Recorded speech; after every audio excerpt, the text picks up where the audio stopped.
Hello dear student. आज हम आपका जो ज्योग्राफी है +2 क्लास की उसके अंदर जो पहला लेसन चला हुआ है, आज का जो लेक्चर रहेगा वो उसका बेस रहेगा कि या उसके अंदर हम किस चीज़ के अंदर क्या चीज़ पढ़ेंगे। वो है मानव भूगोल की प्रकृति।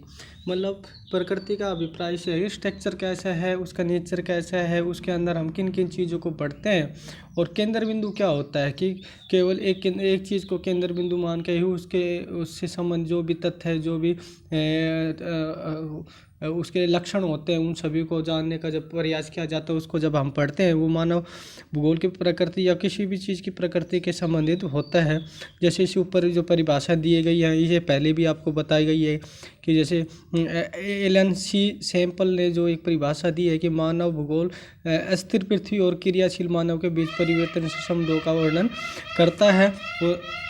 इसके अंदर हम पढ़ने लग रहे हैं कि मनुष्य ने जो भी अपना आदिम युग से लेकर आधुनिक युग तक जो यात्रा तैयार की, यात्रा जिस तरह की उसने तय की है और किस प्रकार से उसने अपना विकास किया है, इन प्राकृतिक संसाधन जो अपने आप इस भूमंडलीय धरातल पे या भूपृष्ठ पे थे, उनका किस प्रकार से उनका उपभोग किया है और उपभोग करने के साथ साथ किस तरह की अपनी आवश्यकताएं उसने पूरी की है। एक बात और बच्चों, जब मनुष्य ने इन सभी संसाधनों का प्रयोग अपनी आवश्यकता को पूर्ति करने के लिए किया है, इसके लिए सबसे ज़रूरी जो चीज़ थी वो थी तकनीकी की विकास। जब मनुष्य ने तकनीकी का पता चला तो उसके अनुसार वो प्राकृतिक संसाधनों का अपने दैनिक जीवन में इस्तेमाल करने लग गए। जैसे फॉर एग्जाम्पल की बात करें, जब वायु की गति का जब उसने अनुमान हुआ, वायु गति का पैमाने का पता चला उसने, तो उसके बाद उसने हवाई जहाज बनाई। और उसी प्रकार उसको कोयले का पता था, लेकिन आधुनिक मशीन जैसी चीज़ें, टेक्नोलॉजी की चीज़ें नहीं थी, उनकी वजह से वो उनको उपभोग नहीं कर पाता था। लेकिन अब उसके पास जब इन चीज़ों का आभास हुआ, जब भाप के इंजन आने लगे, तो उसने रेल यात्रा या एक जगह से दूसरी जगह संचार के रूप में उसको प्रयोग किया। तो ये सभी चीज़ें हमारी इस मानव भूगोल के अंदर पढ़ेंगे, किस प्रकार से मनुष्य ने मानव द्वारा प्रकृतिकरण क्या किया गया और प्रकृति ने मानवीकरण किस तरह किया। ये सारी चीज़ें आज के जो आपका लेक्चर है उसके अंदर हम पढ़ेंगे। तो इसमें देखते हैं मानव भूगोल भौतिक पर्यावरण तथा मानव जनित सामाजिक सांस्कृतिक पर्यावरण के अंतर संबंधों का अध्ययन है। उनकी परस्पर अन्योन्य क्रिया के द्वारा आप मतलब कि मनुष्य का और प्रकृति या पर्यावरण के बीच जो संबंध है, सांस्कृतिक जो सामाजिक संबंध है और किस प्रकार ये एक दूसरे से जुड़े हुए हैं, एक दूसरे को प्रभावित किए करते हैं, वो चीज़ें जब इसमें वो चीज़ें हम मानव भूगोल के अंदर पढ़ते हैं। आपने अपनी कक्षा 11th की किताब में पढ़ा होगा कि उसका एक पहला पार्ट होता है जिसका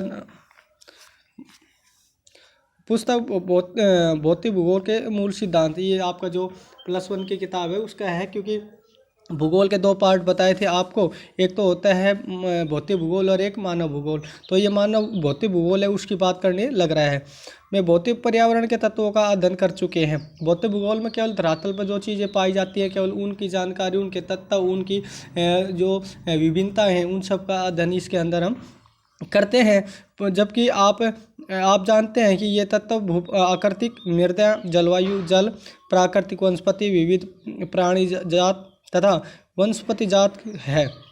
मतलब जो भौतिक भूगोल है उसके अंदर हम जो पढ़ते हैं, जो प्रकृति ने बनाई है, जो प्रकृति ने अपने आप जो ये धरातल पे या भूपृष्ठ पे पाए जाते हैं, उन चीज़ों का इसके अंदर हम अध्ययन करते हैं। भौतिक आकृति जैसे मृदा है, जलवायु, जल, प्राकृतिक वनस्पति, ये सभी प्रकृति ने ही बनाई है, इसमें मनुष्य का कोई इंटरफेयर नहीं है, इसलिए इसको भौतिक भूगोल के अंदर इसका अध्ययन किया जाता है। जब हम बात करते हैं मानव भूगोल, क्या आप उन तत्वों की सूची बना सकते हैं जिनकी रचना मानव ने भौतिक पर्यावरण द्वारा प्रदत्त मंच पर अपने कार्यकलापों के द्वारा की है। मतलब ये मानव भूगोल में उन चीज़ों को पढ़ेंगे जो प्रकृति ने जो चीज़ बनाई और मनुष्य ने अपनी आवश्यकता को देखते हुए उन प्राकृतिक चीज़ों का अपने दैनिक जीवन में प्रयोग किया और अपने दैनिक जीवन में प्रयोग करने के साथ साथ उसने अपने घर, गांव, नगर, सड़कें, रेलों का जाल, उद्योग, खेत, पतन मतलब पतन क्या होता है, मतलब ये जो बंदरगाहें होते हैं ना, इनको कहते हैं। दैनिक उपयोग में आने वाली वस्तुएं तथा भौतिक सांस्कृतिक के अन्य सभी तत्व भौतिक पर्यावरण द्वारा प्रदत्त, मतलब जो प्रकृति ने हमें दिए हैं, संसाधनों का उपयोग करते हुए मानव द्वारा निर्मित किए गए हैं। मतलब जो भौतिक तत्व प्रकृति में पाए गए थे उनका मनुष्य ने इस्तेमाल करके अपनी आवश्यकता को पूरा किया, जबकि भौतिक पर्यावरण मानव द्वारा वृहद स्तर पर परिवर्तन किया गया है। साथ ही मानव जीवन को भी इसने प्रभावित किया है। ये एक चीज़ें एक दूसरे से जुड़ी हुई है, एक दूसरे को प्रभावित करती है। ये सारी चीज़ें इसके अंतर्गत शामिल होती है, इसमें इस चीज़ का अध्ययन किया जाता है। साथ साथ एक चीज़ और देखेंगे कि मनुष्य ने कैसे मानव का प्राकृतिकरण या प्रकृति का मानवीकरण, ये दूसरे कैसे एक दूसरे से जुड़ी हुई है। मानव अपने औद्योगिक सहायता से अनेक भौतिक पर्यावरण के अन्योन्य क्रियाएं करता है। यह महत्वपूर्ण नहीं है कि मानव क्या उत्पन्न और निर्माण करता है, बल्कि ये अत्यंत महत्वपूर्ण है किन उपकरणों और तकनीकी की सहायता से उत्पादन और निर्माण करना है। मतलब इस जो बात कह रहा है उसके अंदर मूल में क्या है, टेक्नोलॉजी है, प्रौद्योगिकी है, कि किस प्रकार प्रौद्योगिकी का मनुष्य निर्माण करता है अपने उत्पादनों का अपनी आवश्यकता को पूरी करने के लिए, और किस तरह से वो तकनीक के न होने के कारण वो कुछ नहीं कर पाता था, वो प्रकृति पर निर्भर रहता था। लेकिन जैसे जैसे उसने तकनीकी का विकास किया है, वो अपनी आवश्यकताओं को पूर्ति करने के लिए इन सब चीज़ों का प्रयोग करने लगा। प्रौद्योगिकी किसी समाज के सांस्कृतिक विकास के स्तर की सूचक होती है। मतलब जिस समाज में जितनी ज़्यादा टेक्नोलॉजी होगी, उस समाज की योग्यता, तकनीकी, संचार या फिर जो भी विकास की जो स्थिति है, उस सभी चीज़ों का पता चलता है। और उसका सबसे महत्वपूर्ण कारण होता है टेक्नोलॉजी। अगर टेक्नोलॉजी है तो वो अपने समाज का, अपने सांस्कृतिक, सामाजिक, आर्थिक हर प्रकार के जो पक्ष होते हैं उन सब का वो विकास करता है। मानव प्रकृति के नियमों को बेहतर ढंग से समझने के साथ ही प्रौद्योगिकी का विकास कर पाए। मतलब जो नियम प्रकृति ने बनाए हुए हैं, कौन सी चीज़ कैसे बनी है, जब हम उस चीज़ को जान लेते हैं तो उसी हिसाब से टेक्नोलॉजी का निर्माण करता है, और टेक्नोलॉजी का निर्माण करके अपनी आवश्यकता को पूर्ति करता है। उदाहरण के लिए तौर पे अगर हम देखें तो घर्षण और ऊष्मा की संकल्पना ने अग्नि की खोज में हमारी सहायता की। जब मनुष्य ने ये पता चला कि घर्षण से ऊष्मा उत्पन्न होती है, जब दो वस्तुएं आपस में रगड़ी जाती है, और जब उसके अंदर जब घर्षण ज़्यादा होता है, आपस में ज़्यादा रगड़ने से उसके अंदर ऊष्मा मतलब अग्नि पैदा होती है। जब मनुष्य ने इस चीज़ का पता चला तो उसने किसकी खोज की, अग्नि की। घर्षण के बारे में पता चलता है। उसी प्रकार है कि डीएनए और आनुवांशिक के रहस्यों की समझ ने हमें अनेक बीमारियों पर विजय पाने के योग्य बना दिया। अधिक तीव्र गति से चलने वाली यान विकसित करने के लिए हम वायु गति के नियमों का प्रयोग करते हैं। जब मनुष्य ने वायु गति के नियमों को जाना, और उस जानने के बाद उसने अपनी आवश्यकता को पूर्ति करने के लिए वायु मार्ग के लिए या फिर एक जगह दूसरी जगह जाने के लिए उसने हवाई जहाज़ का निर्माण किया। क्यों? क्योंकि उसने जो प्रकृति के नियम है उन नियमों को समझा और उस चीज़ों को जाना। आप देख सकते हैं कि प्रकृति का ज्ञान प्रौद्योगिकी तकनीकों को विकसित करने के लिए महत्वपूर्ण है, और प्रौद्योगिकी मनुष्य पर पर्यावरण की बंदिशों को कम करता है। मतलब एक समय ऐसा था जब प्रकृति के अनुसार मनुष्य चलता था, लेकिन जैसे जैसे वो तकनीकी विकास करता है तो प्रकृति की जो स्थिति होती है उसको अपने अनुकूल में ढालने की कोशिश करता है। प्राकृतिक पर्यावरण से अन्योन्य क्रिया की आरंभिक अवस्थाओं में मानव इससे अत्यधिक प्रभावित हुआ है। उन्होंने प्रकृति के आदेश के अनुसार अपने आप को ढाल लिया। इसका कारण है कि तकनीक का स्तर अत्यनियमित था। मतलब एक समय ऐसा था जब प्रकृति जो हालात बनाती थी, जो स्थितियाँ होती थी, उसको अपने आप को बचाने का प्रयास करता था, न कि जो आदेश या फिर जिस तरह की स्थिति बनती थी उनको अपने अनुसार ढालने के लिए। इसी के लिए आपसे पहले एक उदाहरण भी दिया था। जब मनुष्य जंगलों में रहता था, सर्दी का जब समय होता था तो उस टाइम वो अपने गुफाओं में रह के अग्नि जला कर वहाँ पर रह सकता था, प्रकृति के अनुसार अपने आप को ढालता था।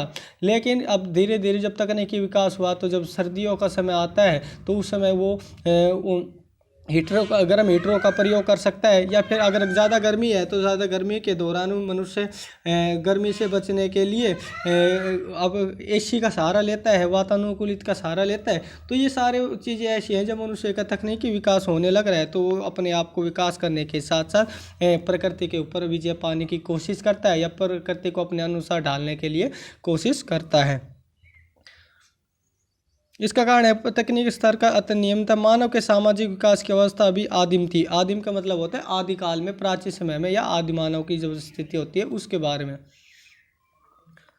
आदिमानव समाज और प्रकृति की प्रबल शक्तियों के बीच इस प्रकार की अन्योन्य क्रिया को पर्यावरणीय निश्चयवाद कहा गया है। आपसे जो पहले जो लेक्चर हुए थे या पहले उसमें आपको बताया गया था 3 तरह की धारणाएं चलती है। पर्यावरण निश्चयवाद, जिसमें पर्यावरण के अनुसार या पर्यावरण निश्चित करता है कि मनुष्य को कैसे रहना है।